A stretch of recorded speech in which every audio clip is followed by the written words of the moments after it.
No way that just happened. Congratulations for clicking on this video. I'm assuming that you clicked here because you're struggling with traditional grip, and you have yet to find a solution to your struggles no matter how many videos and forums there are on this topic. Well, I truly hope this video will help you solve your struggles with traditional grip. First things first, put your sticks away. Next, put your hand out. Hello, how are you doing, sir or madam? Next, you're going to put your stick in a little groovy groove area of your thumb. You don't have to tuck it in tight, just make sure it's nice and firm so that way you can grip it. Now, stick placement is going to be very important here. You don't want your stick up too far because obviously you can't play any strokes. You don't want your stick too far back because it's going to be very difficult to play strokes and it might even hurt your thumb. You want to make sure you grip your stick at the balance point of the stick, and that may change depending on the weight balance of the stick. It could be a little bit up from the butt of the stick, or it could be a little closer to the butt of the stick. It's going to depend on the stick that you're using. Now, in playing actual strokes, we want to make this feel as natural as possible. So, as I mentioned earlier, you don't want the stick too far back or it's not going to feel comfortable at all. You might even feel some discomfort or pain. You don't want your stick too far forward because, well, you have no rebound and you can't play any strokes all that well. I mean, unless you want to play like that, which I don't know why you want to play like that because that's stupid as fuck. Make sure you're gripping your sticks at the balance point of the sticks so that way you get a nice, comfortable rebound when you're playing your strokes. Alright, once you feel comfortable with the stick in the groovy groove area of your thumb, the next thing you want to do is put your index finger over the top of the stick. This is where most of your stick control is going to come from. It's going to help prevent your stick from flying out of your hand when you're playing your strokes, and it's going to help prevent your stick from sliding out of your fingers. It's simply there to secure your stick. Now here's a mistake that a lot of people that use traditional grip or are learning how to use traditional grip makes. If you try to use your index finger to propel your stick into your drum or drum pad, there's a high chance that you're just going to cause skin irritation in your index finger, and you're most likely going to have a lot of soreness in your bone. That's exactly what you want to avoid.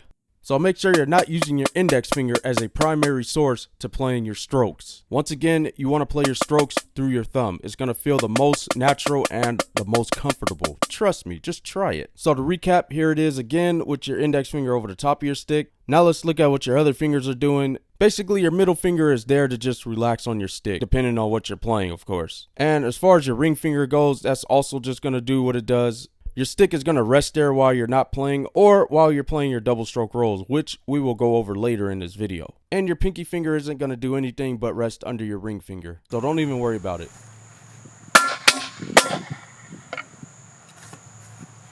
Real quick, if you guys want to help me get this video out to as many people as possible struggling with traditional grip, all you got to do is like the video.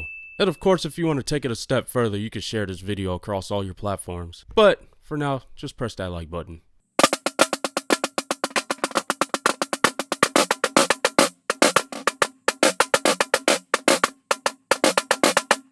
Putting your index finger over the top of your stick for more stick control, you're probably running into stick height issues.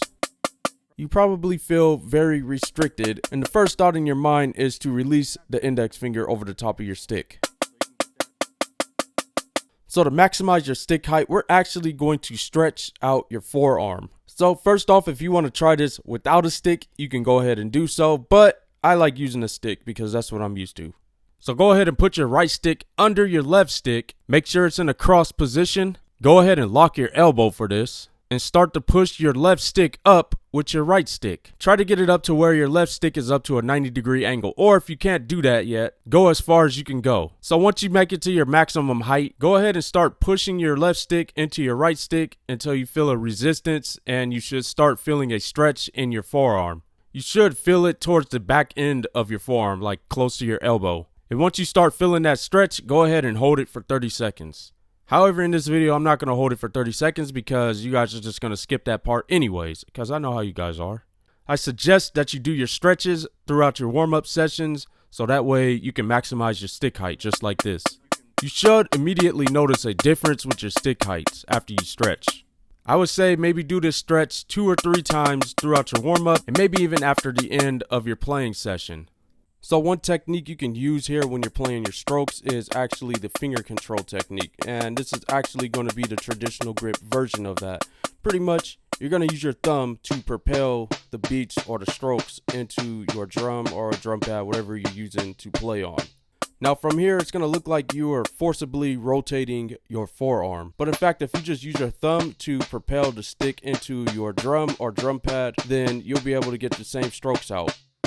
This is a mistake that a lot of people that use traditional grip or are learning how to use traditional grip makes, and those that are teaching this bullshit. You don't want to use more wrists or twist and turn your wrists to try to increase your speed, especially with traditional grip. All you're going to do is screw up your wrists, and you're ultimately going to hurt yourself. And if you're using this type of technique, over time you may run into some serious wrist injuries that you want to avoid at all costs. So again, you're technically rotating your forearm, not your wrist. As long as you keep that in mind, you should be safe to play. So going over how your fingers are going to react to whatever you're playing, looking at the single stroke roll, as you can notice, my middle finger, ring finger, and pinky finger are open while I'm playing and curled up. This is usually the reaction to single stroke rolls, and this naturally happens, so really you don't have to think about it. Now if you do try to place your fingers on top of your sticks while you're doing a single stroke roll, sure you can do it, but it's going to limit your speed drastically.